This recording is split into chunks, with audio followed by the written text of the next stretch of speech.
fourth episode of a gripping saga, Hell's Paradise, opens with a journey back in time involving Tamiya, a condemned criminal. In this flashback, we see Tamiya on a visit to a powerful lord named Tatsumi, who is considering Tamiya for the role of his officer. Tatsumi, while welcoming Tamiya into his abode, expresses doubt about Tamiya's capability to slay a dragon. Provoked, Tamiya retaliates by slashing through the dragon statue, adorning Tatsumi's entrance, a symbolic act intended to intimidate the lord. Fast forward to the present, Tamiya shares with Fuchi, his monitor, the aftermath of his audacious act, the full wrath of Tatsumi's clan, leading to his death sentence. Tamiya then provocatively queries Fuchi about the kind of meals he affords with his earnings from executions. Fuchi responds by explaining the multifaceted responsibilities of the Azumon clan, which include not only beheadings but also the testing of swords and the production of medicines. The conversation takes a tense turn when Tamiya disparages Fuchi's clan. Fuchi, perturbed by Tamiya's derogatory remarks, unsheathes his sword, warning him against such disrespect.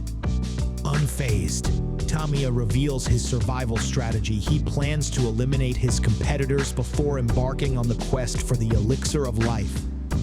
Gabimaru locks horns with the fish-like monster, but soon finds himself overpowered. He recalls his master's advice and contemplates whether he or Sagiri should retreat. However, when he sees Sagiri in imminent danger, he rescues her, even though his initial intention was to prioritize his own safety.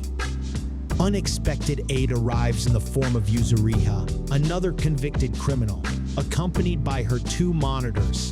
Gabimaru and Sagiri are both perplexed as to why Yuzuriha and her monitors intervene, especially considering Sagiri's confusion about Yuzusha having two monitors.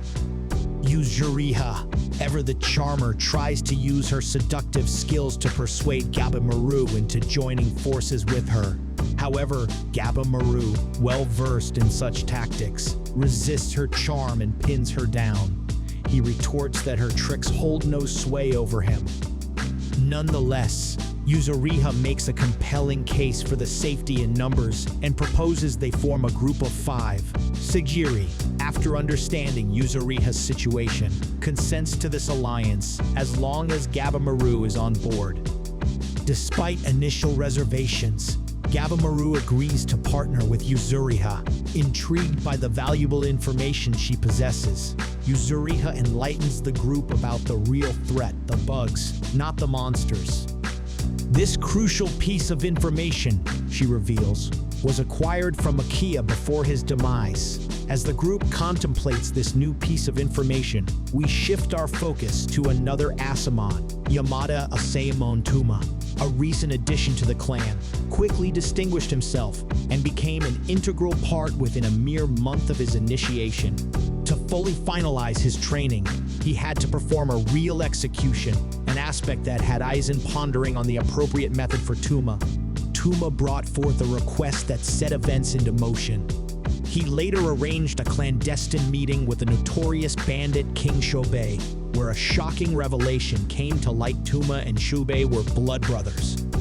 Tuma confides in his brother about devising a strategy to divert the magistrate's relentless pursuit.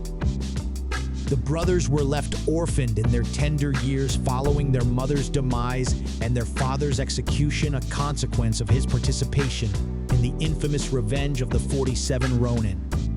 The aftermath witnessed Tuma and Shobei navigating a harsh existence, with Shobei displaying remarkable adaptability and resilience in their bleak circumstances. Fast forward to the present, as the brothers confront monstrous adversaries, they rapidly discern the futility of their resistance and opt to evade instead. In the ensuing chaos, Tuma falls into the clutches of a beast. Rather than stopping, Shobei persists in his flight, leaving Tuma to fend off the beast. Tuma draws his sword and slays the enemy. Meanwhile, Shobei resurfaces, brandishing a formidable weapon, ready to face off the monstrous onslaught. However, They are caught off guard when one of the beasts begins to sermonize on the sinfulness of murder. The beasts then close in around the brothers, seeming to deliver a divine punishment. Yet Shobei remains defiant, expressing his disdain for those enslaved by concepts of righteousness, and dismisses their lectures on sin. Unleashing his fury, he eradicates all the monstrous creatures in a formidable display. Once the dust settles, Shobei shares his audacious plan with Tuma. Their aim is to seek the elixir of life, gain immortality, and liberate themselves from the ceaseless cycle of life and death.